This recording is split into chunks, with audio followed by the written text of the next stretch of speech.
aming bakasyonan. May isang bulkan, di ko nalalaman.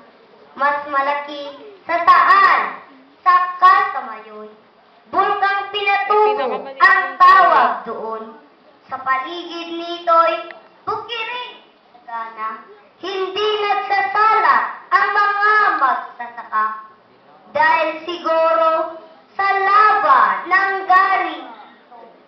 400 taon uling pumutok ito. Likas na yaman, marami lito. Luntiang kagubatan, tanaw na tanaw mo. May asbest, zinc at tanto, graphite at quartz, minimina rito. Taong 1991,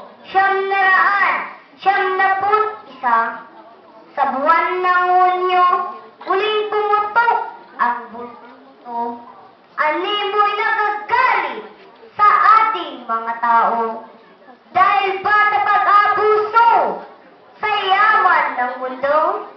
Kung mayroon mang minsay sa pagputok ng bulkan, totoo man o hindi, di kailangan malaman. Basta't alagaan itong ating kapaligiran nang huwag tayong gantihan ng inang kalikasan.